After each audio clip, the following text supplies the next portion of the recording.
ইমাম মুসলিম বিন আকিল বলল, কুফাবাসীরা রে, ও কুফাবাসীরা শোনো শোনো, তোমরা আমাকে নামাজ পড়ার জন্য একটু সুযোগ দিবানি? বললে ঠিক আছে, তুমি নামাজ পড়ো। ইমাম মুসলিম বিন আকিল বলল, আমি যদি নামাজ পড়ি, আমার দুইটা সন্তান আছে, তাদেরকে তোমরা মদিনায় পাঠিয়ে দাও। তারা বলল, আমরা তাদেরকে মদিনায় পাঠাবো না, আমরা তাদেরকে শহীদ করব। নাউজুবিল্লাহ বলেন। দুটা বাচ্চা তো অনেক ছোট। ওই দুটা বাচ্চা বলল, বাবা আমাদেরকে যদি তারা শহীদ করে ফেলে আমাদের কোনো আপত্তি নাই, তবে মনে রেখো তারা যদি আপনাকে শহীদ করে কোনো আপত্তি নাই, যদি নবীর আওলাদ হুসাইনকে শহীদ করে এরা জান্নাতে যাইতে পারবে না। শুনেন বাবা, মনোযোগ দিয়ে শোনেন।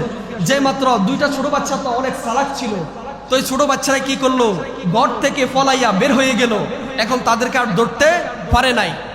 তারপর এখন ইমাম মুসলিম যখন নামাজের নিয়ত বানলেন, হাই রে কুফাবাসী, কিভাবে তোরা পারলি নবীর আওলাদকে শহীদ করতি? যে মাত্র ইমাম মুসলিম নামাজের নিয়ত বানলেন, নামাজের নিয়ত বাঁধার পর ইমাম মুসলিম বিন আকিল সুবহানা রাব্বিয়াল আলা সিজদায় গেলেন, সুবহানা রাব্বিয়াল আযীম বললেন। এক কুফার গভর্নর ইবনে জিয়াদ বললেন, তোমরা যদি ইমাম মুসলিম বিন আকিলের গর্দান আনি দিতে পারো, তোমাদেরকে কোটি কোটি টাকা দিব। এই লোভে পইরা ইমাম মুসলিম বিন আকিলকে এক কুখ্যাত সন্ত্রাস একটা চাবু দিয়ে একটা আঘাত করলেন। আঘাতের সাথে সাথে ইমাম মুসলিম শাহাদাত বরণ করলেন। ইন্না লিল্লাহি ওয়া ইন্না ইলাইহি রাজিউন। যেই মাত্র ইমাম মুসলিম শাহাদাত বরণ করলেন, ইমাম মুসলিমের মুখের দিকে তাকিয়ে দেখে মুখ থেকে কোরআনের আওয়াজ বের হয়, আল্লাহু আকবার। ইমাম মুসলিম নাই, ইমাম মুসলিম নাই। যে ইমাম মুসলিম এসেছেন কুফাবাসীদেরকে বায়াত করাবেন, ওই ইমাম মুসলিমকে তারা শহীদ করলো। এখন তার দুইটা সন্তান, এখন তারা অন্ধকার হয়ে গেল, এখন তারা মদিনাতে যাইতে পারে নাই। এখন ওই দুইটা সন্তান রাস্তাও চিনে না, কিভাবে মদিনায় যাবে, মদিনার রাস্তা চিনেন না। এবং মুসলিম বিন আকিলকে তারা শহীদ করে দিল। তার দুইটা সন্তান, একটা কুফা নগরীতে একটা ফুসকুনি আছে, ওই ফুসকুনির সামনে যাইয়া একটা মহিলা পানি উঠাচ্ছে। ওই মহিলার কাছে যাই বললেন, ও আম্মা, আমাদেরকে আজকে রাত্রে থাকার জন্য একটু ব্যবস্থা করে দেন। ওই মহিলা বলল, বাবা তোমাদের নাম কি? বললে, আমাদের পরিচয় দিব না। বলে, কেন? বলে, আমাদের যদি পরিচয় দিই, তারা আমার বাবাকে শহীদ করেছে, তারা আমাদেরকে শহীদ করবে। আল্লাহু আকবার। তাদের দিলের মধ্যে খবর হয়ে গিয়েছে তাদেরকে শহীদ করবে। যে মাত্র এই কথা বললেন, ওই মহিলা দুই চোখের পানি ফেলে দিলেন আর বলেন, বাবা তোমরা তো ছোট, এত কিছু জানো না, তোমরা জানো কেন? তোমার বাবার নাম কি? বলে, আমার বাবার নাম হলো মুসলিম বিন আকিল। তারা মদিনা থেকে চিঠি পাঠাইয়া আমার বাবাকে কুফা নগরীতে আনছে, তারা বায়াত গ্রহণ করবে। কিন্তু তারা এখন আমার বাবার কাছে বায়াত গ্রহণ না কইরা আমার বাবাকে তারা শহীদ করে দিল। যে মাত্র মহিলা এই কথা শুনলেন, বলে, বাবা কিছু মনে করবা না, আজকে রাত্রে তোমরা আমার ঘরে থাকো, সকালবেলা তোমরা মদিনাতে চলে যাইবা। যে মাত্র এই কথা বললেন, এখন ইমাম মুসলিম বিন আকিলের দুইটা সন্তান, একজনের নাম হলো মোহাম্মদ, আরেকজনের নাম হলো ইব্রাহিম। একজনের নাম হলো মোহাম্মদ, আরেকজনের নাম হলো ইব্রাহিম। এই দুইটা সন্তানকে ও মহিলা ঘরের মধ্যে নিয়ে গেলেন, তাদেরকে খাওয়াইলেন। এমন পানির পিপাসা, পানি নাই, কোনো জায়গায় পানি নাই। ওই দুইটা সন্তান তারা রাত্র এখন শুয়ে পড়লেন। যখন রাত্র 12টা-1টা বাজলো, যখন গভীর রাত হয়ে গেল, তার স্বামীর নাম হলো হারেস। ওই স্বামী চলে আসলো, আয়সা বলে, স্ত্রী আজকে ইবনে জিয়াদ একটা ঘোষণা দিয়েছেন, যদি ইমাম মুসলিমের দুইটা সন্তানকে যদি জীবিত অবস্থায় তার দরবারে নেওয়া হয় এবং তাদেরকে যদি শহীদ করে যদি তার দরবারে যদি নেওয়া হয়, তাহলে ইবনে জিয়াদ এত পুরস্কার দিবেন, এত পুরস্কার দিবেন, আমরা ধনী হয়ে যাব। বলুন না নাউজুবিল্লাহ। যে মাত্র এই কথা বললেন, এখন তার স্ত্রী বললেন, স্বামী আমার, যদি আপনি আমাকে অনুমতি দেন, সারা জীবন আপনার দাসত্ব করে খাবো, বান্দিগিরি করে খাবো, তারপর আপনি এই দুইটা সন্তানকে শহীদ কইরেন না। কুখ্যাত ফেরাউন, নাম শুনি না আমরা ফেরাউনের, যিনি মুসা আলাইহিস সালাতু ওয়াস সালামকে অনেক কষ্ট দিয়েছেন। আমাদের সমাজে দেখবেন ফেরাউনের মতো অনেক মানুষ আছে, সামনে হুজুর হুজুর, পিছনে চাইলে হুজুরের বদনাম সমালোচনার অভাব নাই। এটা ফেরাউন থেকে আরো আগের থেকে শুরু হয়েছে। ফেরাউন যখন মুসা নবীকে এত কষ্ট দিয়েছেন, আল্লাহ বললেন, ও মুসা, তোমার হাতে যে লাঠি আছে ওই লাঠিকে পানির ভিতরে আঘাত করো, আঘাত করার সাথে সাথে রাস্তা হয়ে গেল, বলুন না সুবহানাল্লাহ। ওই রাস্তা যেদিন হয়েছে, ফেরাউন যেদিন পানিতে ডুবে মরে গিয়েছে, ওই দিন ছিল মুহররম মাসের 10 তারিখ। সুবহানাল্লাহ। শুধু তাই নয়, মুহররম মাসে 10 তারিখে আল্লাহ রাব্বুল আলামিন পৃথিবীকে ধ্বংস করে দিবেন। পৃথিবী যেদিন ধ্বংস হয়ে যাবে, ওই দিন থাকবে মুহররম মাসের 10 তারিখ এবং শুক্রবার দিন আসরের নামাজের পর আল্লাহ রাব্বুল আলামিন আল কারিআতু মাল কারিআ ওয়া মা আদরাকা মাল কারিআ, এই সূরা যেদিন নাজিল হয়েছিল, আল্লাহ রাব্বুল আলামিন এই সূরার মধ্যে কিয়ামতের বর্ণনা করেছেন পৃথিবী কেমনে ধ্বংস হবে। যেদিন পৃথিবী ধ্বংস হবে ওই দিন থাকবে মুহররম মাসের 10 তারিখ, বলুন না সুবহানাল্লাহ। দেখেন, আমার নবীকে এক সাহাবী বললেন, ইয়া রাসূলুল্লাহ, কিয়ামত কবে হবে? কিয়ামত কবে হবে? দেখেন, আজকের ভিডিও অনেক শিক্ষণীয় ভিডিও, কিছু শিখার আছে। দেখেন, আল্লাহ নবী বললেন, ও সাহাবী, তোমার কি আছে? কিয়ামতে, তুমি যে কিয়ামতের চিন্তা করো, তুমি যে হাসর ময়দানে দাঁড়াবা, তোমার কি আছে বলো। ওই সাহাবী দুই চোখে কান্না করে বলেন, ইয়া রাসূলুল্লাহ, আমার আমল নাই, কিছুই নাই, তবে আমার একটা জিনিস আছে। বললেন, ও সাহাবী, ওই জিনিসটা কি? আমার নবী বললেন, ও সাহাবী, ওই জিনিসটা কি বলো। ওই সাহাবী বললেন, ইয়া রাসূলুল্লাহ, আমার আমল নাই, আমি গুনাহগার হতে পারি, তবে ইয়া রাসূলুল্লাহ, আমি আপনি নবীকে বেশি ভালোবাসি। আমার নবী বললেন, আল্লাহর ইজ্জতের কসম, ও সাহাবী শুনো, তুমি আমি নবীকে ভালোবাসলা, দুনিয়ার বুকে তুমি যাকে বেশি ভালোবাসবা, হাসর ময়দানে তার সাথে তোমার হাসর নাসর হবে। সুবহান। আর আওয়াজ করে বলুন না সুবহান। বুঝছেন? এক সাহাবী বলেন, ইয়া রাসূলুল্লাহ, কিয়ামত কবে হবে? আমার নবী বললেন, তুমি কিয়ামতের জন্য কি প্রস্তুতি নিচ্ছ? আমল করেছো?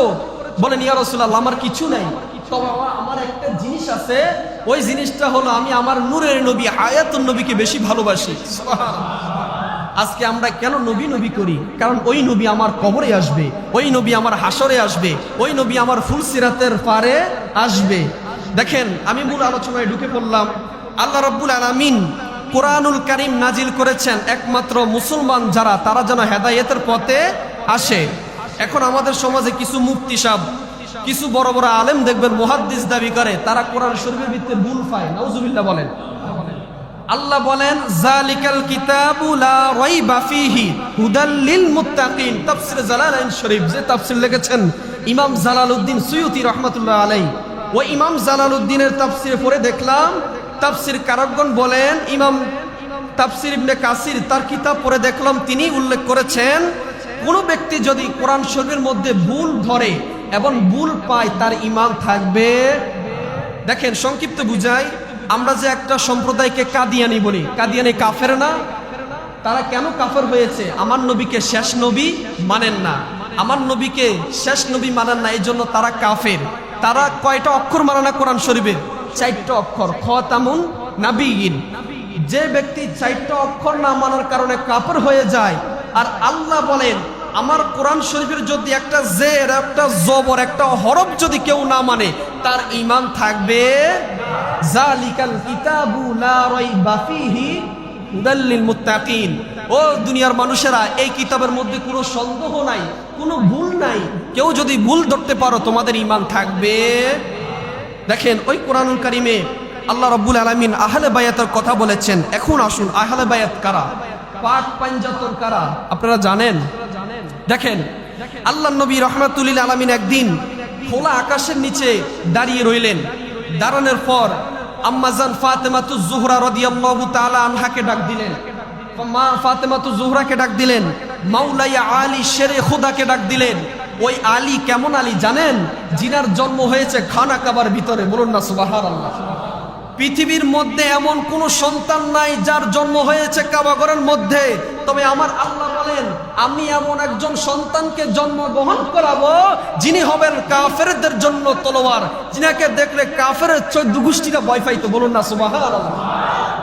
ওই শেরে খুদা মাওলায়া আলী এবং হাসান হোসাইন রাদিয়াল্লাহু আনহুমাদেরকে ডাক দিলেন, 4 জনদেরকে ডাক দিলেন। আর আমার নবী মোট কয়জন হলো? 5 জন। তখন নবীজির স্ত্রী উম্মে সালমা বলেন, ইয়া রাসূলুল্লাহ, আমাকে কি ডাক দিবেন না? সুবহানাল্লাহ। আমার নবী বলেন, ও সালমা, এখানে আমার যারা আহলে বায়াত, যাদেরকে আমি বেশি ভালোবাসি, এদেরকে আমি ডাক দিয়েছি, তুমি এখানে আসার তোমার অনুমতি নাই। যখন হাসান এবং হুসাইন, মা ফাতেমাতুজ জোহরা, মাওলাই আলীকে আমার নবীজি আনলেন। আনার পর আল্লাহকে বললেন, আল্লাহ আল্লাহুম্মা হাউলাই আহলি বাইতি, আল্লাহুম্মা হাউলাই আহলু বাইতি। ও রব্বুল আলামিন, আমার চাদরের নিচে যে 5 জন আমরা আছি এরা হলো আমার আহলে বায়াত। সুবহানাল্লাহ। ও আল্লাহ, আহলে বায়াতকে যারা ভালোবাসবে, আমার পাক পাঞ্জাতন আমার আওলাদকে যারা ভালোবাসবে, আল্লাহ তুমি তাদেরকে ভালোবাসিনিও। সুবহানাল্লাহ। নবীজি বলেন, যারা আমি নবীকে ভালোবাসতে চাও তাহলে সর্বপ্রথম আমার আহলে বায়াতকে ভালোবাসো। আর আজকে আমরা এমন মুসলমান, আহলে বায়াত কি আমরা নিজেও জানি না। আছে না না এমন মুসলমান? আলহামদুলিল্লাহ সূরা পড়তে জানি না। আমরা এমন মুসলমান, নামাজ রুকু সেজদা কিভাবে পড়তে হয় আমরা জানি না। বাবারে, আমার নবী বলেন, উম্মত শোনো, তোমরা আহলে বায়াতকে ভালোবাসো। আহলে বায়াতকে ভালোবাসলে আমি নবীর ভালোবাসা আদায় হয়ে যাবে। বলুন না সুবহানাল্লাহ। দেখেন, মূল আলোচনার ভিতরে ঢুকে পড়লাম। 10 মুহররম হযরতে হুসাইন রাদিয়াল্লাহু তাআলা আনহুমাকে শহীদ করেছেন এজিদ বাহিনী, দুষ্ট এজিদ। এখন আমাদের সমাজে দেখেন, আজকে আমি যখন কিতাব খুললাম, কিতাবের মধ্যে পেলাম কিছু কিছু মানুষ কিয়ামতের আগে আসবে যারা ইমাম হুসাইনকে দোষী মনে করবে এবং ইয়াজিদকে রহমতুল্লাহ বলবে। বলুন না নাউজুবিল্লাহ। এখন আমাদের সমাজে অনেক পীর সাহেব দেখবেন, অনেক বড় বড় মুফতি মুহাদ্দিস দেখবেন, এলেমের অভাব নাই রে বাবা, তারা বলে ইয়াজিদ রহমাতুল্লাহ, জুমার ওয়াজ করে, ইমাম হুসাইনের নাম নেয় না। আছে না নাই? অভাব নাই। তো আমার নবী বলেন, উম্মত তোমরা আমি নবীকে ভালোবাসার আগে আমার আহলে বায়াতকে ভালোবাসো। দেখেন, 10 মুহররম হযরতে হুসাইন রাদিয়াল্লাহু তাআলা আনহুকে কুফা নগরীতে চিঠি পাঠাইলেন। ওই দিনটি ছিল 8ই জিলহজ, বিকালবেলা। কারবালা নগর থেকে কোন কিতাবে পাওয়া যায় 150 চিঠি পাঠিয়েছেন, আবার কোন কিতাবে পাওয়া যায় 500 চিঠি পাঠিয়েছেন। এইভাবে চিঠি পাঠাইতেছেন, হে হুসাইন, আপনি কুফা নগরীতে চলে আসেন, আমরা আপনার কাছে বায়াত গ্রহণ করব। তো হুসাইন রাদিয়াল্লাহু তাআলা আনহু বললেন, ও মুরব্বীরা, আমি কি কুফা নগরীতে যাব? আমাকে চিঠি পাঠিয়েছে, আমি যেন তাদের কাছে চলে যাই। তো এভাবে আপনাদের মতো কিছু মুসল্লি ছিল মসজিদে নববীতে। তো মুসল্লিরা বলল, হুজুর আপনি কুফা নগরীতে যাওয়ার দরকার নাই, কারণ এরা আপনার বাবা ইমাম আলী রাদিয়াল্লাহু তাআলা আনহুকে শহীদ করেছেন। এদের মুখের কথা বড় সুন্দর, এদের হাতের লেখা বড় সুন্দর, এদের জবান বড় সুন্দর, কিন্তু তলোয়ারের আঘাত বড়ই খারাপ। তখন হুসাইন রাদিয়াল্লাহু তাআলা আনহু বললেন, আমি যদি কুফা নগরীতে না যাই তাহলে হাসর ময়দানে যদি ওরা আল্লাহর কাছে যদি বিচার দেয়, আমার নানার কাছে যদি বিচার দেয় যে আমরা হুসাইনকে বলেছি কুফা নগরীতে আসতে, তার কাছে বায়াত গ্রহণ করব, হুসাইন আসে নাই, তখন আমি কি করব? আল্লাহু আকবার, আল্লাহু আকবার। দেখেন, যে হাসান হুসাইন জান্নাতি যুবকদের সর্দার হবে, ওই হাসান হুসাইন বলে, যদি আল্লাহর কাছে কাঠগড় আমাকে দাঁড়ান করানো হয় তখন আমি কি জবাব দিব? এই কথা বলার পর এখন কুফা নগরীতে চিঠি আসতে লাগলো। আস্তে আস্তে এমন চিঠি আসলো, কোন কিতাবে পাওয়া যায় 1800 চিঠি আসলো। এখন হুসাইন রাদিয়াল্লাহু তাআলা আনহু বললেন, ও মুসল্লিরা, আপনারা কি আমাকে অনুমতি দিবেন? আমি কি কুফা নগরীতে চলে যাব? এই কথা বলার পর মুসল্লিরা বলে, আপনি যাওয়ার দরকার নাই, কারণ আপনি এখানে আছেন, ভালো আছেন। কুফা নগরীতে যাওয়ার দরকার নাই, কারণ এজিদ বড় খারাপ, এজিদের মতো খারাপ পৃথিবীতে আর কোনো মানুষ ছিল না, এত খারাপ ছিল, নিকৃষ্ট ছিল। দেখেন, তখন হুসাইন রাদিয়াল্লাহু তাআলা আনহু বললেন, ও মুসল্লিরা শুনেন, তাহলে আমি একজন মানুষকে পাঠিয়ে দিই, যিনার নাম হলো মুসলিম বিন আকিল, আমার নবীজির চাচাতো ভাই। বলুন না সুবহানাল্লাহ। নবীজির চাচাতো ভাই মুসলিম বিন আকিলকে আমার নবীজি বললেন, ও মুসলিম বিন আকিল, তুমি কুফা নগরীতে চলে যাও। তুমি যদি কুফা নগরীতে চলে যাও, যদি তোমার কাছে মানুষগুলা বায়াত গ্রহণ করে, তোমার কাছে মানুষগুলা যদি বায়াত গ্রহণ করে, তারা যদি আমি হুসাইনকে চাই, তুমি আমাকে একটি চিঠি লিখে দিবা। ওই চিঠির মধ্যে বলবা, হুসাইন আপনি আসেন, যখন আমি তোমার চিঠি পাবো আমি তখন কুফা নগরীতে চলে যাব। বলুন না সুবহানাল্লাহ। বাজান আমার, যে মাত্র ইমাম মুসলিম বিন আকিলকে চিঠি দিলেন, ইমাম মুসলিম বিন আকিল কুফা নগরীতে যাওয়ার জন্য রেডি হয়ে গেলেন। তার 2টা সন্তান ছিল, একজনের নাম হলো মুহাম্মদ, আরেকজনের নাম হলো ইব্রাহিম। কয়টা সন্তান ছিল? দুইটা। একজনের নাম হলো মোহাম্মদ, আরেকজনের নাম হলো ইব্রাহিম। ছোট বাচ্চা কিছুই বুঝে না। তারা বলল, বাবা আপনি যদি কুফা নগরীতে চলে যান, আপনার সাথে আমাদেরকেও নিয়ে যান। সুবহানাল্লাহ। হযরতে মুসলিম বিন আকিল বললেন, ও বাবা, আমি মনে হয় শহীদ হয়ে যাব, আমি মনে হয় আর ফিরে আসবো না। তুমি আমার সাথে যাওয়ার দরকার নাই, তুমি মদিনাতে থাকো। এবার দুইটা বাচ্চা বলে, বাবা আমরা যদি যুদ্ধ করতে নাও যদি পারি, হুসাইন রাদিয়াল্লাহু তাআলা আনহুর সামনে আমরা বুক পেতে দিয়াম, যত তীর আসবে আমাদের বুকের মধ্যে লাগবে, তারপর নবীর আউলাদের ফিরের মধ্যে দিব না। সুবহানাল্লাহ। বাবারে ইমাম মুসলিম বিন আকিল যখন এই ঘটনা পড়লেন, ইমাম মুসলিম বিন আকিলের দুই চোখের পানি ধরে রাখতে পারলেন না। এই কথা বলতে বলতে ইমাম মুসলিম বিন আকিলের দুইটা সন্তান বলল, বাবা আপনি আজকে কুফা নগরীতে যাওয়ার দরকার নাই, যদি যাইতে হয় আমাদের দুইটা ছোট বাচ্চাদেরকে নিয়ে যান। এই কথা বলার পর ইমাম মুসলিম বিন আকিল বলল, ঠিক আছে তোমরা রেডি হও। বলুন না সুবহানাল্লাহ। দুইটা ছোট বাচ্চাকে রেডি করে ফেললেন। রেডি করার পর ইমাম মুসলিম বিন আকিল বলল, ও দুটা আমার ছোট বাচ্চা, যদি কোনোদিন তোমরা বেঁচে যাও, যদি কোনোদিন তোমরা মদিনায় আসো, আমার হুসাইনকে বলে দিবা, ও হুসাইন কুফা নগরীতে আমার বাবাকে তারা শহীদ করেছে, আপনি কুফা নগরীতে যাওয়ার দরকার নাই। এই কথা বলার পর ইমাম মুসলিম বিন আকিলের দুইটা সন্তান বলল, বাবা ঠিক আছে আমরা আপনার সাথে চলে যাব। এখন তাদেরকে রেডি করিয়ে দিলেন। ইমাম মুসলিম বিন আকিল আসরের নামাজ পড়িয়ে মদিনা থেকে ইরাকের জমিনে চলে গেলেন। কোথায় চলে গেলেন? ইরাকের জমিনে চলে গেলেন। ইরাকের জমিনে যাইয়া এখন ইমাম মুসলিম বিন আকিল মাগরিবের নামাজ পড়াইলেন। মাগরিবের নামাজের মধ্যে মুসল্লি, মসজিদ ভরপুর, বারিন্দা ভরপুর, বাহিরে মুসল্লিদের অভাব নাই। হাইরে কুফাবাসী, মুসল্লিদের অভাব নাই। এত মুসল্লি, মুসল্লির অভাব নাই। ইমাম মুসলিম বিন আকিল বড় খুশি হয়ে গেল। হাইরে হুসাইনের কাছে একটা চিঠি পাঠাবো, হুসাইন যদি আমার চিঠি পাইয়া মদিনা থেকে ইরাকের জমিনে আসে, কুফা নগরীতে যদি চলে আসে, তাহলে মনে হয় কুফার সকল মানুষ তার কাছে বায়াত গ্রহণ করবে। এই কথা বলার পর ইমাম মুসলিম বিন আকিল এশার নামাজ পড়াইতে গেলেন। নামাজ পড়াইয়া বসলেন। বসার পর 18,000 মানুষ ইমাম মুসলিম বিন আকিলের কাছে বায়াত গ্রহণ করলেন। কয় হাজার মানুষ? দেখেন কুফার মানুষের ঘটনা শুনেন। ইমাম মুসলিম বিন আকিলের কাছে 18,000 মানুষ বায়াত গ্রহণ করলেন। বায়াত গ্রহণ করার পর ইমাম মুসলিম বিন আকিল এত খুশি হয়ে গেলেন, এবার একটি চিঠি লিখলেন, ও হুসাইন আপনি কুফা নগরীতে চলে আসেন, আপনার কাছে হাজার হাজার মানুষ বায়াত গ্রহণ করবে। হুসাইন রাদিয়াল্লাহু তাআলা আনহুর কাছে চিঠি পাঠিয়ে দিলেন। এদিকে এজিদ খবর দিল, ও কুফার গভর্নর ছিলেন আব্দুল ইবনে জিয়াদ। নাম কি? আব্দুল ইবনে জিয়াদ। উনি ছিলেন কুফার গভর্নর। তো এজিদ খবর দিয়া দিলেন, ও আব্দুল ইবনে জিয়াদ আপনি কুফা নগরীতে একটি আইন চালু করে দেন, যারা ইমাম মুসলিমের কাছে বায়াত গ্রহণ করলো, তারা যদি বায়াত প্রত্যাখ্যান না করে তাদের গর্দান আপনি নিয়ে আসবেন। বলুন না নাউজুবিল্লাহ।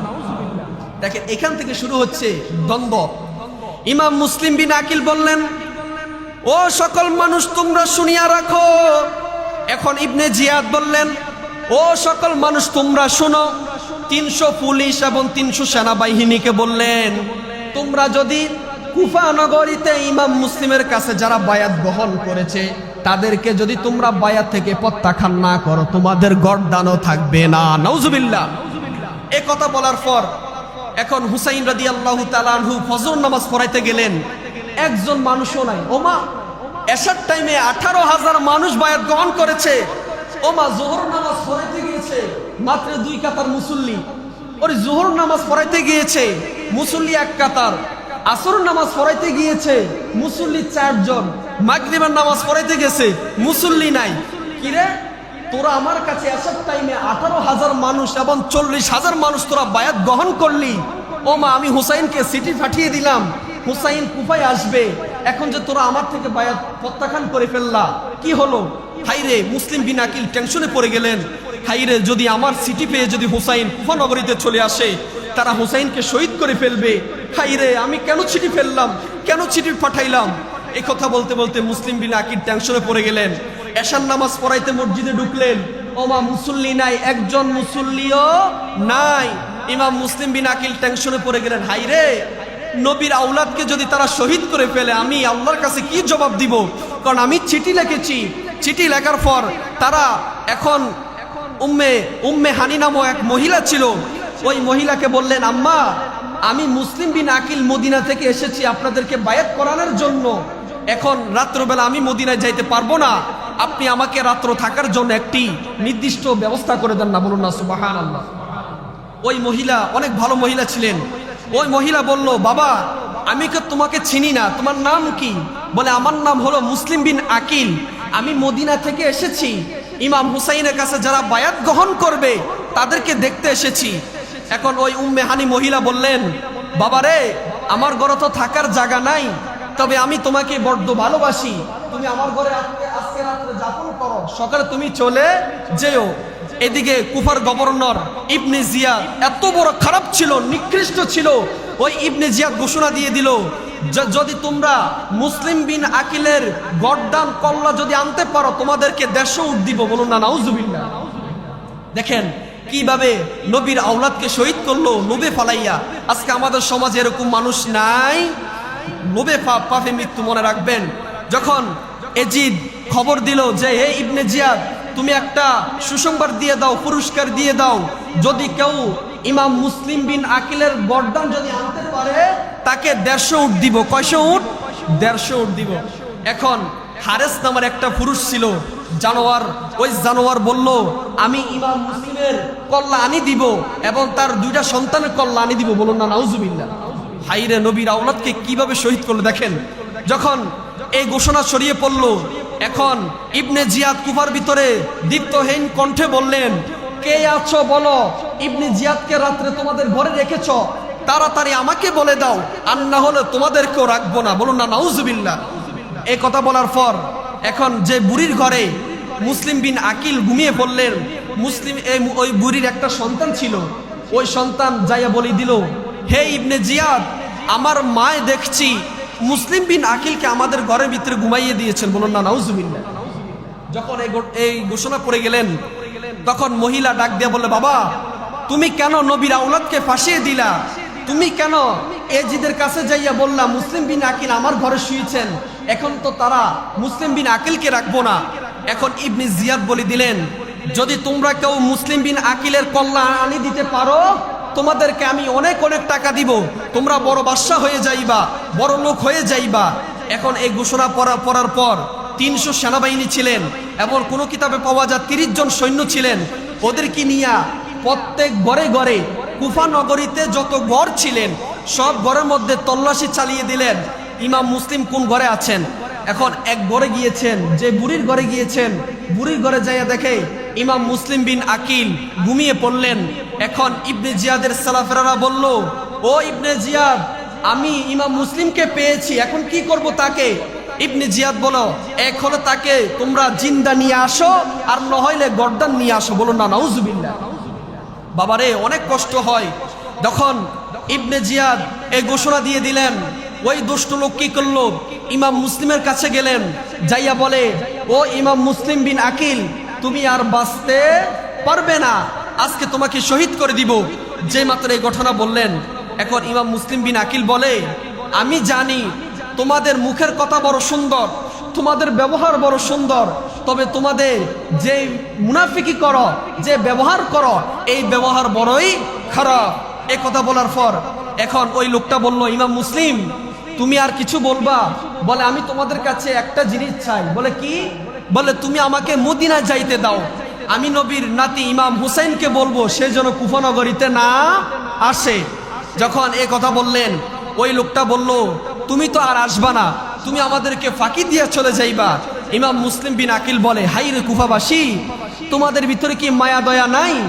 নবীর আওলাদ ইমাম হুসাইনকে তোমরা শহীদ করবা, আমাকে শহীদ করবা, আমার কোনো আপত্তি নাই, তবে নবীর আওলাদকে তোমরা শহীদ করো না। ওই লোকটার ভিতরে মায়া দয়া হয় নাই। ইমাম মুসলিম বিন আকিল বলল, তোমাদের কাছে আমার একটা শেষ ফরিয়াদ। কি ফরিয়াদ? বললে, তুমি আমাকে 1 ঘন্টার জন্য মদিনা যাইতে দাও, আমি হুসাইনের কাছে খবর দিয়ে আবার চলে আসব, হুসাইনকে না করবো, ও হুসাইন আপনি কুফা নগরীতে আসার দরকার নাই। বাজান আমার, যেই মাত্র ইমাম মুসলিম বিন আকিল ওই লোকটাকে বললেন, ওই লোকটা বলল, আমরা আজকে আপনাকে ছাড়বো না, আপনার কল্লা যদি আমরা ইবনে জিয়াদের দরবারে নিয়ে যাইতে পারি, আমাদেরকে হাজার হাজার টাকা দিবে, হাজার হাজার লক্ষ কোটি টাকা দিবে। আমরা যদি ওই টাকা পেয়ে যাই, আমরা ওই টাকা পাওয়ার পর অনেক বড়লোক হয়ে যাব। নাউজুবিল্লাহ বলেন। এখন তারা ইমাম মুসলিম বিন আকিলকে শহীদ করে দিবে। যখন ফজর আজান দেয়, এখন ইমাম মুসলিম বিন আকিল বলে, ও কুফাবাসীরা, তবে মনে রেখো, তোমরা আজকে নবীর আওলাদকে শহীদ করবা, হাসরের ময়দানে আল্লাহর কাঠগড়ায় যখন তোমাদেরকে দাঁড় করানো হবে, তখন রেহাই পাবে না। যে মাত্র এই কথা বললেন, ইমাম মুসলিম বিন আকিল বললেন, ও কুফাবাসী শোনো, আমাকে তোমরা শহীদ করে দিবা, কোনো আপত্তি নাই, তবে মনে রাখো, আমাকে শহীদ করার আগে 2 রাকাত নামাজ পড়তে দাও।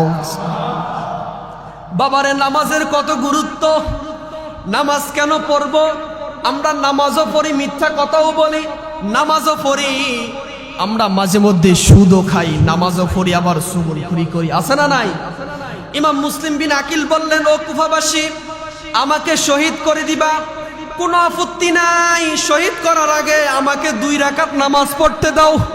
বললে, কেন তুমি নামাজ পড়বা কেন? বলে, নবীর আওলাদ যারা হবে, নবীর উম্মত যারা হবে, যারা জান্নাতে যাইবে, তারা কখনো নামাজ ছাড়তে পারে না। আল্লাহু আকবার। এইদিকে ফজর আজান দেয়। ইমাম মুসলিম বিন আকিল বলল, কুফাবাসীরা রে, ও কুফাবাসীরা, শোনো শোনো, তোমরা আমাকে নামাজ পড়ার জন্য একটু সুযোগ দিবানি? বললে, ঠিক আছে, তুমি নামাজ পড়ো। ইমাম মুসলিম বিন আকিল বলল, আমি যদি নামাজ পড়ি, আমার 2টা সন্তান আছে, তাদেরকে তোমরা মদিনায় পাঠিয়ে দাও। তারা বলল, আমরা তাদেরকে মদিনায় পাঠাবো না, আমরা তাদেরকেও শহীদ করব। নাউজুবিল্লাহ বলেন। 2টা বাচ্চা তো অনেক ছোট। ওই 2টা বাচ্চা বলল, বাবা, আমাদেরকে যদি তারা শহীদ করে ফেলে, আমাদের কোনো আপত্তি নাই, তবে মনে রেখো, তারা যদি আপনাকে শহীদ করে, কোনো আপত্তি নাই, যদি নবীর আওলাদ হুসাইনকে শহীদ করে, এরা জান্নাতে যাইতে পারবে না। শুনেন বাবা, অনেক মনোযোগ দিয়ে শোনেন। যে মাত্র 2টা ছোট বাচ্চা তো অনেক চালাক ছিল, তো এই ছোট বাচ্চারা কি করলো, ঘর থেকে পলাইয়া বের হয়ে গেল। এখন তাদেরকে আর ধরতে পারে নাই। তারপর এখন ইমাম মুসলিম যখন নামাজের নিয়ত বানলেন, হাই রে কুফাবাসী, কিভাবে তোরা পারলি নবীর আওলাদকে শহীদ করতি? যে মাত্র ইমাম মুসলিম নামাজের নিয়ত বানলেন, নামাজের নিয়ত বাঁধার পর ইমাম মুসলিম বিন আকিল সুবহানা রাব্বিয়াল আলা সিজদায় গেলেন, সুবহানা রাব্বিয়াল আযীম বললেন। কুফার গভর্নর ইবনে জিয়াদ বললেন, তোমরা যদি ইমাম মুসলিম বিন আকিলের গর্দান আনি দিতে পারো, তোমাদেরকে কোটি কোটি টাকা দিব। এই লোভে পইরা ইমাম মুসলিম বিন আকিলকে এক কুখ্যাত সন্ত্রাস একটা চাবু দিয়ে একটা আঘাত করলেন। আঘাতের সাথে সাথে ইমাম মুসলিম শাহাদাত বরণ করলেন। ইন্না লিল্লাহি ওয়া ইন্না ইলাইহি রাজিউন। যেই মাত্র ইমাম মুসলিম শাহাদাত বরণ করলেন, ইমাম মুসলিমের মুখের দিকে তাকিয়ে দেখে মুখ থেকে কোরআনের আওয়াজ বের হয়। আল্লাহু আকবার।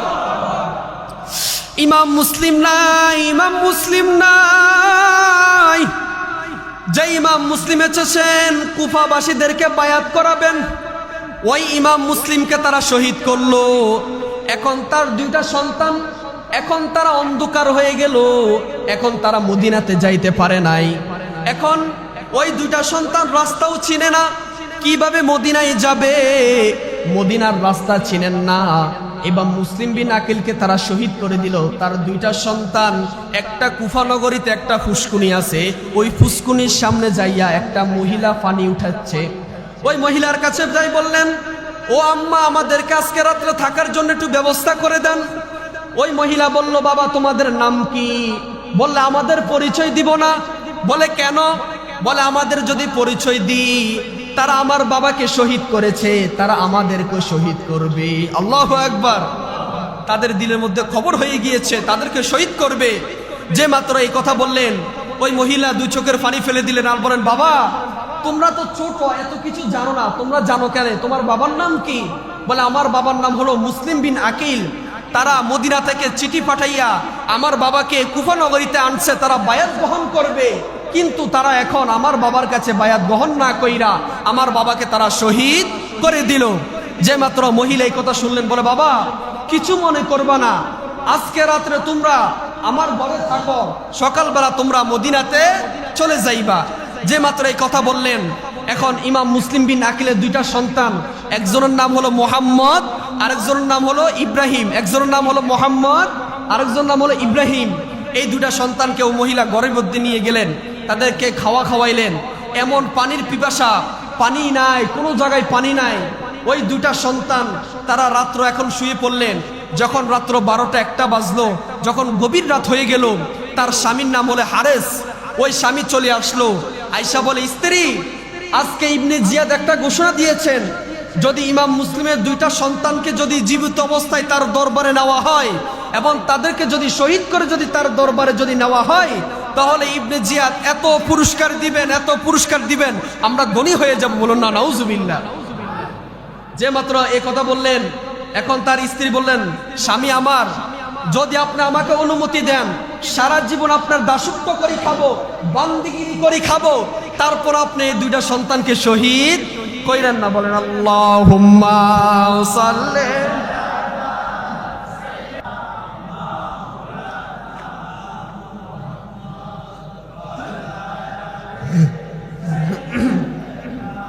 মাওলানা। দেখেন, তারপরে যখন ওই দুইটা সন্তান, ইমাম মুসলিম বিন আকিলের দুইটা সন্তান, একজনের নাম হলো মোহাম্মদ, আরেকজনের নাম হলো ইব্রাহিম। ওই ইব্রাহিম বলল, বাবা আপনি যখন চলে যাবেন আমাদের আপত্তি নাই, তবে আমাদেরকে মদিনা পাঠিয়ে দেন। যখন এই কথা বললেন, এখন ইমাম মুসলিম বিন আকিলের দুইটা সন্তান ওই মহিলার ঘরে রাত্রে মানে আপনার ঘুমিয়ে পড়লেন। এখন ওই স্বামী বললেন, আজকে ইবনে জিয়াদ আমাদেরকে খবর দিল, যদি ইমাম মুসলিমের দুইটা সন্তানকে যদি আমি জীবিত অবস্থায় তার দরবারে নিয়ে যাইতে পারি, তাহলে ইবনে জিয়াদ আমাদেরকে অনেক টাকা দিবেন। ওই মহিলা বলল, স্বামী আমার, আপনি এই কাজ করেন না। যদি আপনি নবীর আওলাদেরকে কষ্ট দেন, আওলাদের গলায় যদি ছুরি চালান, হাসর ময়দানে রেহাই পাবেন না। যখন এই কথা বললেন, সেই তো লোক চলে আসলো শরীরে, সে আর মানতে পারলেন না। এখন সে শুনতে পেল কে জানি চিৎকার দিয়া কান্না করতেছে, এখন ছোট বাচ্চাদের কান্নার আওয়াজ। সে বলল, স্ত্রী আমার, আজকে আমাদের ঘরের মধ্যে কে কান্না করে? মহিলারা অনেক সালাক দেখবেন, মহিলারা বলে, আরে কেউ না, বড় বাহির থেকে কোন ছোট পোলা কান্না করে, দেখবেন মহিলারা একটু চালাক হয়। তখন ওই মহিলা বলল, আমার ঘরে কেউ নাই, যাইসাও বাইরের মধ্যে কেমন কান্না করে, ঘুমিয়ে পড়ো। ইবনে জিয়াদ ওই সালা বলল, হারেস বলল, আমার বিশ্বাস হয় না, আমার মনে হয় ওই দুইটা ছোট বাচ্চা আমাদের ঘরে আছে। এখন সেই বাইরের ভিতরে যাইলেন, বাহিরে যাইয়া দেখে দুইটা সন্তানের কান্না আওয়াজ শোনা যায় না, ঘর থেকে কান্নার আওয়াজ শোনা যায়। সে যখন আরেক রুমে চলে গেলেন, যাইয়া দেখে বড় ভাই ছোট ভাইকে জড়াইয়া ধরে কান্না করে আর বলে, ভাই আমরা মনে হয় আর বাঁচবো না, আমাদের বাবাকে তারা শহীদ করে দিয়েছে। যদি সকালবেলা হুসাইন চলে আসে 10ই মুহররম, যদি হুসাইন রাদিয়াল্লাহু তাআলা আনহু যদি চলে আসে, তারা হুসাইনকে শহীদ করবে, আমাদেরকে শহীদ করে দিবে। ভাই তুমি যদি কখনো মদিনায় যাও, হুসাইনকে না করে দিবা, সে যেন মদিনায় না আসে। আল্লাহু আকবার। বড় ভাই বলল, ছোট ভাই তুমি মদিনায় যাইলে হুসাইনকে না করে দিও। এখন ওই দুইটা ছোট বাচ্চা এমন জোরে একজন আরেকজনকে জড়িয়ে ধরে কান্না করতেছে। ওই হারেস তাদেরকে আনলেন, বলে, ও স্ত্রী আমার, তুমি বলেছ আমার ঘরে কোনো সন্তান নাই, এখন এরা কারা? তখন এই কথা বলার পর স্বামী আপনার ইবনে জিয়া হারেসের স্ত্রী চিৎকার মেরে কান্না করলেন আর বললেন, স্বামী আমার, এদেরকে আপনি শহীদ করবেন না, এরা মাসুম বাচ্চা, কিছুই বুঝে না, এদেরকে আপনি মাইরান, এদেরকে ছেড়ে দেন। ওই হারেস টাকার লোভে, ক্ষমতার লোভে এদেরকে ছাদ থেকে এমন জোরে একটা আসার মারলেন, আসারের সাথে সাথে যারা ইয়া হুসাইন কইয়া শাহাদাত বরণ করলেন। বলুন আল্লাহু আকবার। যে মাত্র তাদেরকে সাত থেকে এমন জোরে একটা আসার মারলেন, আসারের সাথে সাথে যারা ইয়া হুসাইন, শাহ হুসাইন, ইয়া হুসাইন বলে তারা শাহাদাত বরণ করলো। দুইটা ছোট বাচ্চা, তাদের কি দোষ ছিল তোমরা তাদেরকে শহীদ করলা? ওই দুইটা ছোট বাচ্চাকে আপনার শহীদ করার আগে ওই দুইটা ছোট বাচ্চা বলে, হারেস আমি জানি তুমি আমার বাবাকে শহীদ করেছ, তবে আমাদেরকে শহীদ করার আগে আমাদেরকে 2 রাকাত নামাজ পড়তে সুযোগ করে দাও। দুইটা ছোট বাচ্চা নামাজ কি বুঝে বাবা, নামাজ তো ফরজ হয় নাই। ওই দুইটা ছোট বাচ্চা বলে, হারেস আমাদেরকে মারবা কোনো আপত্তি নাই, তবে মারার আগে আমাদেরকে নামাজ পড়ার জন্য সুযোগ করে দাও। হারেস তাদেরকে নামাজ পড়ার জন্য সুযোগ করে দিলেন। নামাজরত অবস্থায় এমন ভাবে দুনো ভাইকে উপরের দিকে আবার নিচের দিকে মারলেন, দুনো ভাই শাহাদাত বরণ করে ফেললেন। এইদিকে হুসাইন রাদিয়াল্লাহু তাআলা আনহু মুসলিম বিন আকিলের চিঠি পেয়ে এখন তিনি চলে আসলেন। আসতে আসতে কুফায় একটি জায়গায় আসলেন। ওই জায়গায় আয়েশা বলেন, কিছু মানুষ বলেন, ও হুসাইন আপনি কই যাচ্ছেন? বলে আমি কুফা নগরীতে যাচ্ছি, তারা আমার কাছে বায়াত গ্রহণ করবে। হুসাইনকে ওই লোকেরা বলল, আপনি কুফা নগরীতে যাওয়ার দরকার নাই, কারণ কুফা নগরের মানুষগুলা ভালো না। দেখেন শুনেন, যখন এই কথা বললেন ইমাম হুসাইন বললেন, ও মানুষগুলা তোমরা কিভাবে জানো? বললে, এরা আপনার বাবা মাওলাই আলী শেরে খোদাকে শহীদ করেছে, উসমান জিন নুরাইনকে শহীদ করেছে, আপনার বড় ভাই হাসান রাদিয়াল্লাহু তাআলা আনহুকে বিষ প্রয়োগ করে শহীদ করেছে, মুসলিম বিন আকিলকে শহীদ করেছে। এরা আপনাকেও শহীদ করবে, আপনি মদিনায় যাওয়ার, কুফা নগরীতে যাওয়ার দরকার নাই। এখন হুসাইন চিন্তা করলেন, হাই রে ঠিকই তো বললো, এখন আমি যদি ফিরে চলে যাই তাহলে আমার কি অবস্থা হবে, আমি আমার নানা জানার কাছে কি জবাব দিব? এইদিকে হুসাইন রাদিয়াল্লাহু তাআলা আনহু যখন ইমাম মুসলিমের চিঠি পেয়ে গেলেন, চিঠি পাওয়ার পর তার বিবি স্ত্রী আছেন সকিনা জয়নাল আবিদিন, ইমাম হুসাইনের 6 মাসের শিশু আলী আসগর, হাইরে বাবা কত কষ্ট দিয়েছে, ফুরাত নদী বন্ধ করে দিয়েছে, আলী আসগরকে পানি দিবে না, ফুরাত নদী বন্ধ করে দিয়েছে, পানি নাই, পানি নাই, একজন পুরুষ নাই, একজন মহিলা নাই, কেউ নাই। এখন ইমাম হুসাইন রাদিয়াল্লাহু তাআলা আনহু বিকালবেলা নামাজ পড়ে মুসল্লিদেরকে বিদায় নিচ্ছেন, আমি কুফা নগরীতে চলে যাই, যদি কখনো বেঁচে থাকি আবারও দেখা হবে, আর যদি তারা আমাকে শহীদ করে দেয় তাহলে জান্নাতে দেখা হবে। বলুন না সুবহান। যে মাত্র ইমাম হুসাইন রাদিয়াল্লাহু তাআলা আনহু এখন সৈন্যদেরকে নিয়ে, সাথীদেরকে নিয়ে, ছেলে সন্তান বিবিদেরকে নিয়ে এখন সেই কুফা নগরীতে চলে আসবে। এই মুহূর্তে তার বোন জয়নব, ইমাম হুসাইনের বোনের নাম কি? জয়নব, আর ছেলের নাম হলো আলী আসগর। দেখেন যখন জয়নবকে বলল, বোন আমি কুফা নগরীতে চলে যাই, যদি কখনো ফিরে আসি আবার দেখা হবে, আর যদি ফিরে না আসি আর দেখা হবে না। এবার হুসাইন রাদিয়াল্লাহু তাআলা আনহু সাথীদেরকে নিয়ে, সৈন্যদেরকে নিয়ে ইমাম হুসাইন চলে গেলেন। যাইতে যাইতে একটা স্থানে গিয়ে তার ঘোড়া এখন আর চলতে পারে নাই, ঘোড়ার মধ্যে পানির পিপাসা লেগেছে।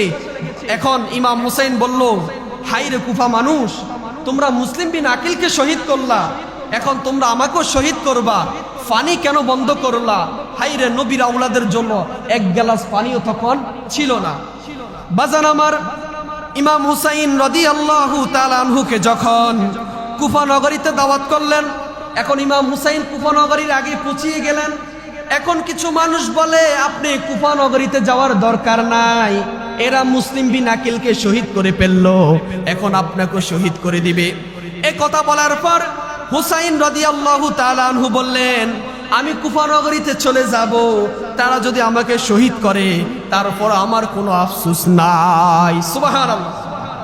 ইমাম হুসাইনের সাথে কিছু সৈন্য ছিল, কিছু মানুষ ছিল, তাদেরকে বলল, ও সৈন্যরা, ও আমার সাথীরা, তোমরা যদি আমার থেকে চলে যাও আমার কোনো কিছু আসে যায় না, যদি তোমরা আমার থেকে চলে যাও আমার কিছু হবে না, আর আমার সাথে যদি তোমরা কুফা নগরীতে চলে যাও তাহলে তোমরা হাসরের ময়দানে আমি হুসাইনের সাথে জান্নাতে থাকবা।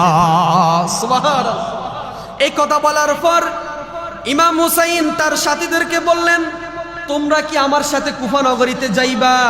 বললেন, ও হুসাইন, যদি কুফা নগরীতে যাওয়ার পর যদি তারা আমাদেরকে শহীদ করে দেয়, যত তীর আসবে আপনাকে লাগতে দিব না, আমরা বুকটা পেতে দিব, যত তীর আসবে সকল তীর আমাদের বুকে পড়বে, তারপর নবীর আওলাদকে আমরা শহীদ করতে দিব না। সুবহানাল্লাহ। যে মাত্র এই খবর ছড়িয়ে পড়ল, নাই নাই ইমাম মুসলিম নাই, নাই নাই মুহাম্মদ নাই, ইব্রাহিম নাই, এই মাত্র হুসাইন রাদিয়াল্লাহু তাআলা আনহু তাদের সৈন্যদেরকে নিয়ে চলে গেলেন। এখন জয়নব বলল, ভাই আপনি কই যাচ্ছেন? বললে, আমি কুফা নগরীতে যাচ্ছি। ইমাম হুসাইন দুই চোখের পানি ফেলে বলো, বোন হুসাইন, যদি কোনোদিন মদিনা যাওয়ার সুযোগ হয়, যদি কোনোদিন তুমি মদিনায় যাও, পৃথিবীর কোন রাজা বাদশার কাছে বিচার দিবা না, পৃথিবীর কোন মানুষদের কাছে বিচার দিবা না, আমার কারবালার বিচারটা আমার নানা রহমাতুল লিল আলামিনের কাছে বিচার দিবা। এই কথা বলার পর বোন জয়নব কাঁদতে কাঁদতে তার চোখের পানি মাটিতে পড়তে লাগলো। ইমাম হুসাইন বলল, বোন জয়নব, যদি কোনোদিন মদিনা যাওয়ার সুযোগ হয়, পৃথিবীর কোন রাজা বাদশার কাছে বিচারে দিবা নাই রে জয়নব। তারা আমার চাচাতো ভাই ইমাম মুসলিমকে শহীদ করেছে, তারা ইমাম মুসলিমের দুইটা সন্তানকে শহীদ করেছে, তারা আমি হুসাইনকে শহীদ করবে। এই বিচার কোন রাজা বাদশার কাছে দিবা না রে জয়নব, এই বিচার পৃথিবীর কোনো মানুষকে দিবা না। যদি কোনোদিন মদিনা যাওয়ার সুযোগ হয়, যদি কোনোদিন মদিনা যাওয়ার সুযোগ হয়, তোমরা এই বিচার আমার নানা রহমাতুল লিল আলামিনের কাছে দিবা। বোন জয়নব চিৎকার মেলে কান্না করে, ভাই আমার বাবাকেও তারা শহীদ করেছে, আমার মা ফাতেমা তো জোহরা নাই নাই, কে আপনার জন্য কান্না করবে? একজন মানুষও নাই। ইমাম হুসাইন ডাক দিয়া বলো, বোন, আখিরি জমানার উম্মত আমার নবীর উম্মত, আখিরি জমানার কিছু উম্মত থাকবে এত বেশি গুনাহ করবে, এত বেশি গুনাহ করবে, এত বেশি গুনাহ করবে, তারা যদি আমি হুসাইনের জন্য এক ফোঁটা চোখের পানি ফেলে দিতে পারে রে জয়নব, আমি হুসাইন কথা দিলাম, আমি তাদেরকে ছাড়া আমি হুসাইন জান্নাতে প্রবেশ করব না। বোন জয়নব চোখের পানি ফেলে বলে, ও হুসাইন, হুসাইন, হুসাইন, আপনি কুফা নগরীতে যাওয়ার দরকার নাই, কুফা নগরীতে যাওয়ার দরকার নাই, আপনাকে তারা শহীদ করে দিবে।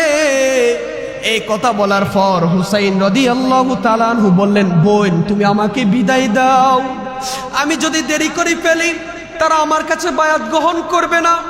এই কথা বলার পর বোন জয়নব কান্না করতেছে। হুসাইন বলে, বোন কান্না করার দরকার নাই, যদি কোনো দিন বেঁচে থাকি দুনিয়াতে দেখা হবে, আর যদি মরে যাই, যদি শহীদ হয়ে যাই, তাহলে আল্লাহর জান্নাতে দেখা হবে। যেই মাত্র বোন থেকে বিদায় নিলেন, ইমাম হুসাইন রাদিয়াল্লাহু তাআলা আনহু এবার চলে গেলেন। কুফার গভর্নর ইবনে জিয়াদ ঘোষণা দিয়ে দিলেন, ইমাম হুসাইন রাদিয়াল্লাহু তাআলা আনহু আসতেছে। ইবনে জিয়াদ ঘোষণা দিয়ে দিলেন, তোমরা সবাই হুসাইনকে ঘিরে ফেলো, কুফা নগরীতে যত রাস্তা আছে রাস্তাগুলো তোমরা বন্ধ করে দাও। বলুন নাউজুবিল্লাহ। হুসাইন যেন মদিনায় না আসতে পারে, হুসাইন যেন কুফা নগরীতে আসে, তার কাছে যেন কোনো মানুষ বায়াত গ্রহণ না করে।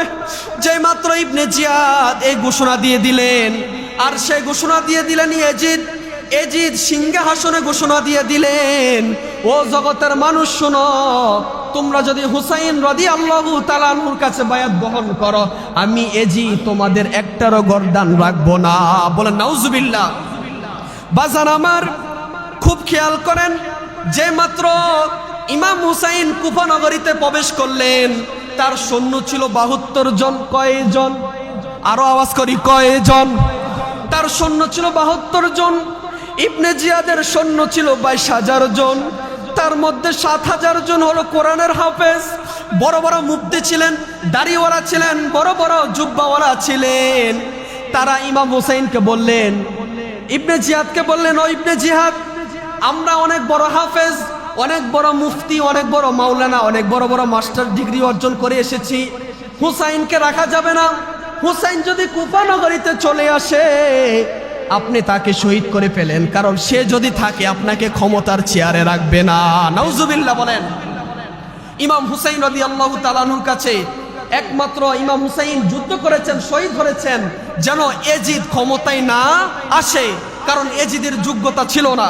এজিদ ছিল মদ পানকারী, সে ছিল নির্লজ্জ, নেহায়া, জিনাখোর, সে ছিল নিকৃষ্ট। এর জন্য হুসাইন বলেন, এজিদ যদি ক্ষমতায় আসে তাহলে আমি হুসাইন কোনো মতে মানতে পারবো না। এখন ইবনে জিয়াদকে 7000 হাফেজ বলল, ও ইবনে জিয়াদ, হুসাইন রাদিয়াল্লাহু তাআলা আনহু যেন মক্কায় না আসে, মদিনায় না যাইতে পারে, কুফা নগরীতে যেন সে আসে, আসলে তাকে শহীদ করে দিবেন।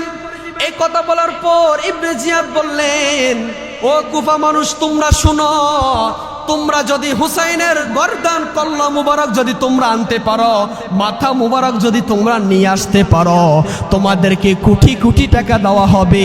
তারপরও তোমরা যদি আরো চাও আরো দিব, তারপরও হুসাইনকে হাজির করবা। নাউজুবিল্লাহ।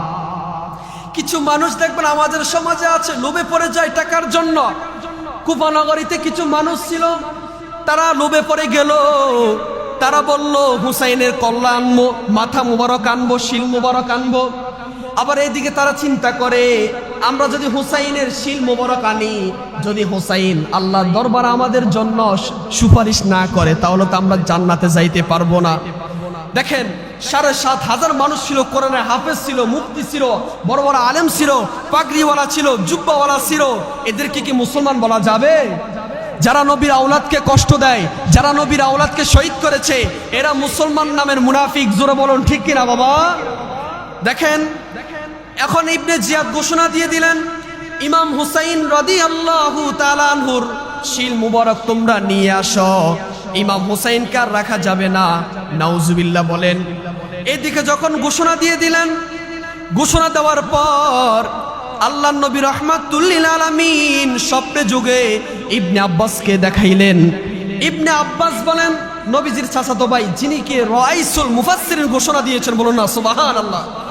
রাইসুল মুফাসসিরিন আব্দুল্লাহ ইবনে আব্বাস বলেন, আমি যখন স্বপ্নে শুয়ে গেলাম, ঘুমিয়ে পড়লাম, আমি স্বপ্নে দেখেছি আমার নবীজি আউলা বেশে চোখ থেকে পানি পড়তে পড়তে আমার নবীজির দাড়ি মুবারক পুরা বালুতে ভিজে পড়লো। বলুন না সুবহানাল্লাহ। আমি আব্দুল্লাহ ইবনে আব্বাস বললাম, ইয়া রাসূলুল্লাহ, আপনি কোথায় গেলেন? তখন আমার নবী ডাক দিয়ে বলে, ও ইবনে আব্বাস, আমার নাতি ইমাম হুসাইনকে যখন কারবালার ময়দানে শহীদ করা হলো, আমি হুসাইন রাদিয়াল্লাহু তাআলা আনহুকে যাইয়া ওই কুফা নগরীতে তাকে আমি নিজেই শাহাদাতের পেয়ালা পান করাইলাম। সুবহানাল্লাহ। রাইসুল মুফাসসিরিন আব্দুল্লাহ ইবনে আব্বাস বলেন, আমি স্বপ্নে দেখেছি আমার নবীজির দাড়িগুলা বালুতে ভরপুর হয়ে গেল, চোখগুলা পানি পড়তে পড়তে চোখগুলা লাল হয়ে গেল। আমি আমার নবীকে জিজ্ঞাসা করলাম, ইয়া রাসূলুল্লাহ, ইয়া হাবিবাল্লাহ, নবীজি আপনি কোথায় গেলেন? আমার নবীজি বলেন, আমি কারবালার ময়দানে গেলাম, আমার হুসাইনকে যখন তারা শহীদ করবে, আমি তখন নিজে যাইয়া হুসাইনের রক্তগুলো একটা পেয়ালাতে লবো। সুবহানাল্লাহ। এই কথা বলার পর ইবনে আব্বাস স্বপ্নের ব্যাখ্যা দিলেন। এইদিকে হুসাইন রাদিয়াল্লাহু তাআলা আনহু তাদের চিঠি পাইয়া কুফাতে চলে গেলেন। কুফাতে যাওয়ার পর এখন একটা দুষ্ট এজিদের একটা চালাপেরা একটা দুষ্ট এমন জোরে তীর মারতে লাগলেন, গুয়ার মধ্যে ইমাম হুসাইন রাদিয়াল্লাহু তাআলা আনহু ছিলেন। ইমাম হুসাইনের কল্লা মুবারকের মধ্যে যখন তীর আসি লাগলো, সারা পিঠ জাজরা হয়ে গেল।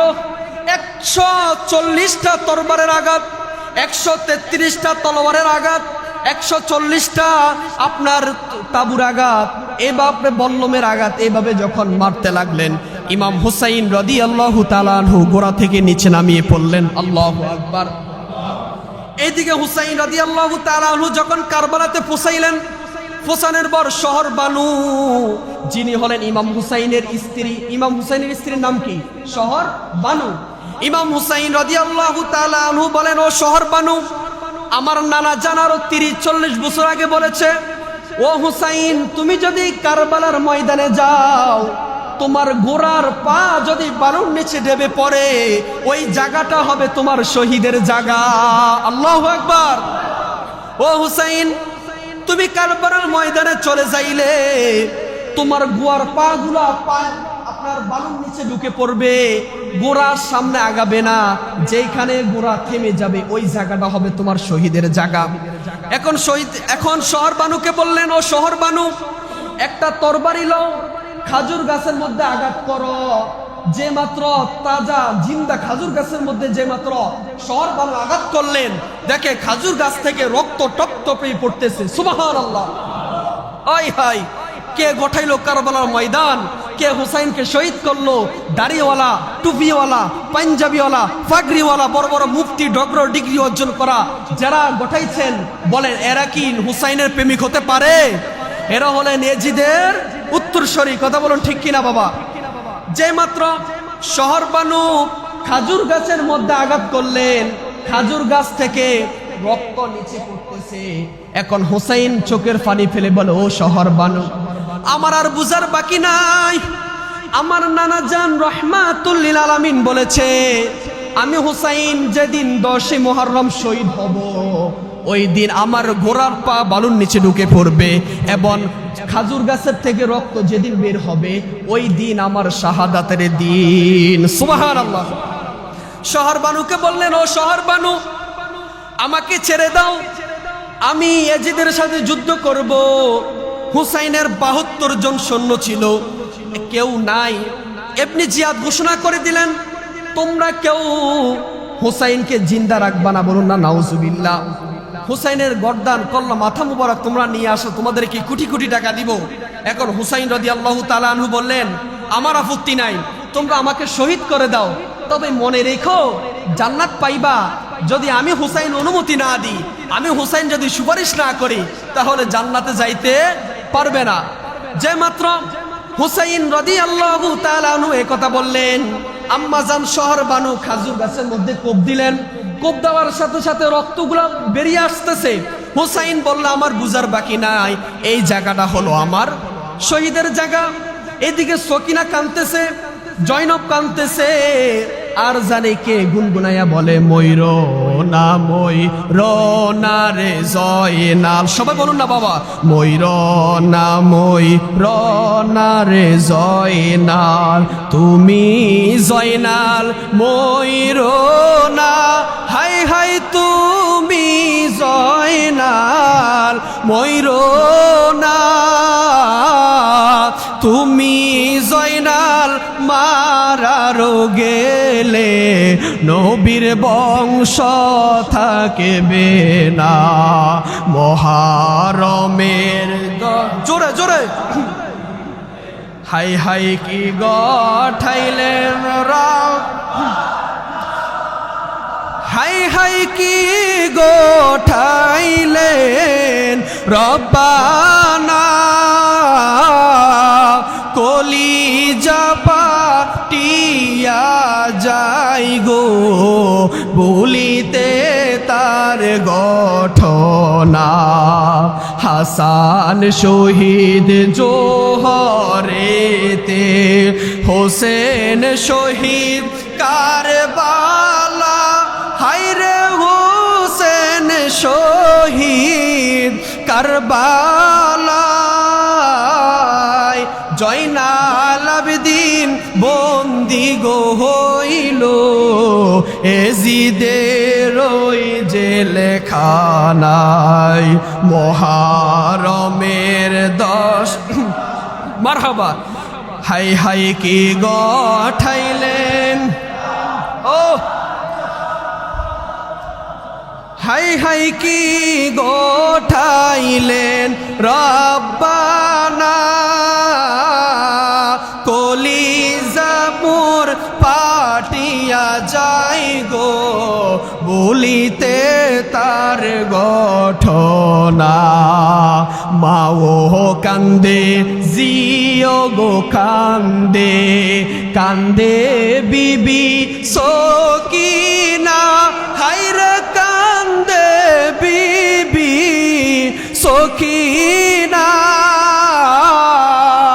একই ঘরে সবাই কান্দে, খালি সোনার মদিনায় মহারমের 10 তারিখ জোরে হাই হাই কি গঠাইলেন রাম হাই হাই কি গঠাইলেন রব্বানা কলিজা মোর ফাটিয়া যাই গো বলিতে তার ঘটনা হাসান শহীদ জোহরেতে হোসেন শহীদ কার হাই হাই হোসেন শহীদ কারবালায় জয়নাল আবেদিন বন্দি গো হইল এজিদের ওই জেলখানায় আরমের 10